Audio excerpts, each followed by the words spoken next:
एक पहलू तो ये है कि अमेरिकी सदर के हाथों भारत की तारीखी बेइज्जती हो रही है, लेकिन एक पहलू ये भी है कि चाहे पाकिस्तान तरक्की की मंजिलें तय करता रहे, अमेरिका के साथ ताल्लुकात अगर अब अच्छे हो रहे हैं, फिर भी हमारे मुल्क के अंदर कुछ अनासर जो हैं उन्हें ये बात खटकती है।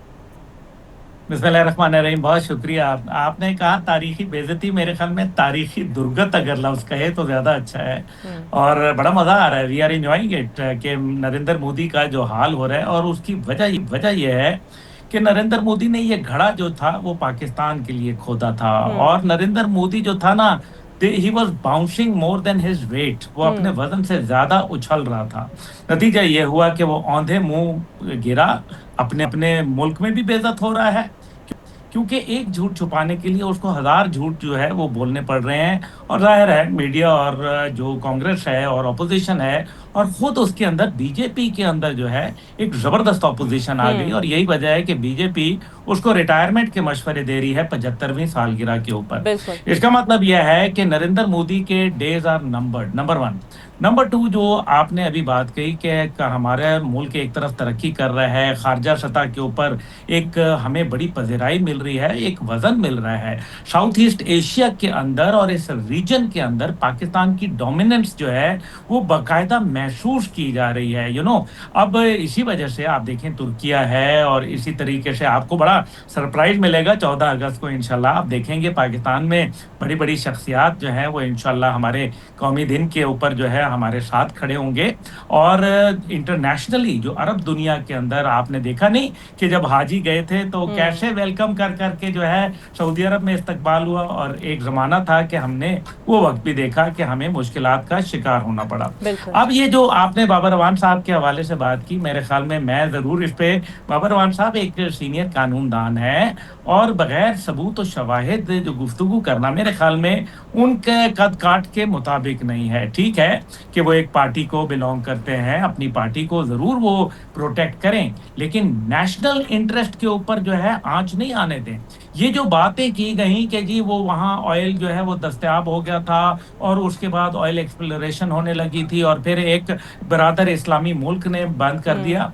ये वही बरादर इस्लामी मुल्क है ना जिसके मुतल्लिक जो है इनकी पार्टी जो है बकायदा उनके खिलाफ बयान देती रही, ताकि वो हमारे एक जो रिलेशनशिप है, जो उनके साथ एक भाईचारा है, एक इस्लामी भाईबंदी है, वो मुतासिर हो। क्यों?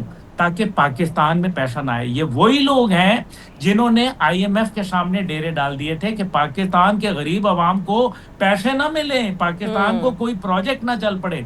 ये वही लोग हैं जो 9 मई के अंदर जीएचक्यू के ऊपर, आईएसआई के ऊपर, दिफाई सलाहियतों के ऊपर हमला करते हैं। चागी के पहाड़ जो पाकिस्तान के लिए एक रोल, एक मॉडल है, जो हमारा सिंबल ऑफ प्राइड है, सिंबल ऑफ स्ट्रेंथ है, उसको नजरे आतिश करते हैं। रेडियो पाकिस्तान पिशावर जो अफगानिस्तान और बियॉन्ड सुना जाता है, उसको जो है जला दिया जाता है। अब मसला ये यहाँ ये है कि वो तो कहते थे कि मैं तो किसी के सामने जो है झुकता नहीं हूँ, एब्सोल्युटली नॉट कहता हूँ। तो एब्सोल्युटली नॉट करने वाले ने जो है एब्सोल्युटली यस कह के अपने मुल्क के ऊपर कॉम्प्रोमाइज कर लिया और ऑयल एक्सप्लोरेशन बंद कर दी। तो पहले तो वो बाबर अवान साहब वो बताएं कि उनका लीडर जो है वो बिकाऊ माल है क्या उनका लीडर जो है वो क्या लोगों के सामने झुक गया? क्या वो तो ये कहता था कि मैं आईएमएफ के पास जाने के बजाय खुदकुशी कर लूंगा?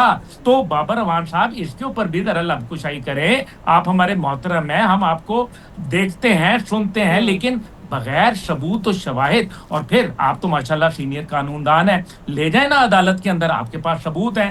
पाकिस्तान में अगर कोई इन तमाम चीजों का कोई दुश्मन हो सकता है तो वो खुद जो बाबर अवान साहब की जो पार्टी है वो खुद इन चीजों की दुश्मन है। अगर उन्होंने काम करना होता, अगर उन्होंने तेल निकालना होता, अगर उन्होंने किसी का, तो उन्होंने ना किसी इंटरनेशनल दबाव को, ना किसी अमेरिकी दबाव को, ना किसी अरबी दबाव को, और ना किसी अंदरूनी दबाव को, जो मीर सादिक मीर जाफर कहते रहे, जो न्यूट्रल जानवर कहते रहे, वो लोग जो है आज जो है वो घबरा गए।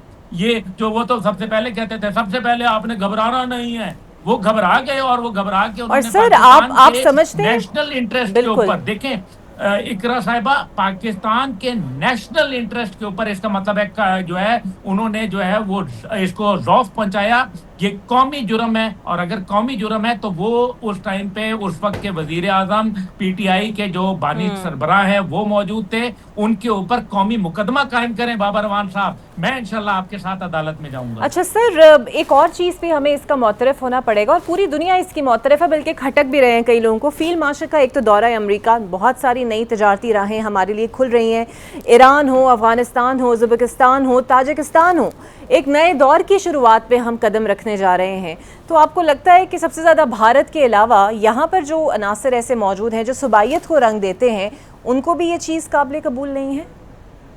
देखिए, भारत तो यही चाहता था ना कि सेंट्रल एशियन रिपब्लिक्स तक आपके रास्ते जो है वो बंद हो जाएं, और हम यही कहते थे उस जमाने में कि स्ट्रेटेजिक डेप्थ हमारी है अफगानिस्तान में। अब भारत ने जब वहां 5 कौंसल खाने बनाए और हाजिर सर्विस ब्रिगेडियर अफसरान को वहां बिठाया, उसके नतीजे में जो दहशतगर्दी के ताने बाने आप देख रहे हैं पाकिस्तान में, आए दिन फितनतुल हिंदुस्तान और फितनतुल खवारिज की शक्ल में और BLA के जो गुमाश्ते हैं उनकी शक्ल में, ये तमाम भारत के शाखसाने हैं। भारत चाहता था कि सेंट्रल एशिया, जहां 90% जो है मादनियात हैं दुनिया की, वहां तक पाकिस्तान और बेल्ट एंड रोड इनिशिएटिव का एक्सेस ना हो जाए, कि कहीं ऐसा ना हो कि पाकिस्तान की इंडस्ट्री का पहिया घूमना शुरू हो जाए, कहीं ऐसा ना हो कि पाकिस्तान का पोर्ट जो है, गवादर पोर्ट, कराची पोर्ट, ये जो है कामयाब हो जाए। एक ट्रेन का मंसूबा भी था, आपको याद है, शीलाबाग चमन से बाकायदा जो है सेंट्रल एशिया के जो हवाले से इंशाअल्लाह ताला इस पे काम हो रहा है। फील्ड मार्शल साहब और मेरे ख्याल में हुकूमत पाकिस्तान इसके ऊपर बड़ा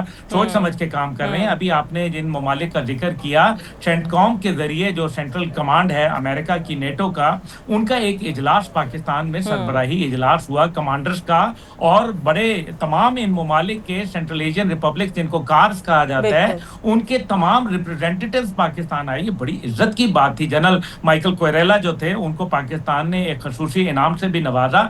अभी फील्ड मार्शल साहब जो है वो दौरा अमेरिका का जो है, देखिए ना, जो उनका अभी माजी का दौरा हुआ उसमें इतनी इज्जत दी कि एक तरफ G7 कॉन्फ्रेंस में नरेंद्र मोदी साइडलाइन पे इंतजार कर रहा था, और फील्ड मार्शल साहब से मिलने के लिए, उनके खसूसी मिलने के लिए जो है सदर अमेरिका जो थे वो व्हाइट हाउस पहुंच गए कि हम फील्ड मार्शल साहब को मिलना चाहते हैं। फील्ड मार्शल साहब ने पूरी कौम का सर जो है ना फख्र से बुलंद किया है, सीने चौड़े किए हैं, और यही वजह है कि आज हमारी खारजा पॉलिसी में जो आपको एक एग्रेसिवपन नजर आ रहा है, जो एक बेहतरी नजर आ रही है, ये सारी की सारी हमने बुनियानुन मरसूस के जो फतह है अल्हम्दुलिल्लाह, जो फतह हक हुई हमें, उसके नतीजे के ये समरात हैं। बिल्कुल सही sir, very very profound analysis. बहुत शुक्रिया आपका अब्दुल्ला हमीद गुल साहब। और इसमें कोई शक कि मार्का हक की ये जो कामयाबी है ये हमारे दुश्मनों को खटक रही है। पाकिस्तान जिस सतह पर पहुंच रहा है और पहुंच चुका है वो हमारे दुश्मनों को खटक रहा है, और अफसोस फिर यही होता है कि हमारे मुल्क के चंद अनासर जो हैं वो ऐसा बयानिया बनाने की कोशिश करते हैं जो लोगों को वर्गलाया जाए, जिससे कौम को वर्गलाया जाए।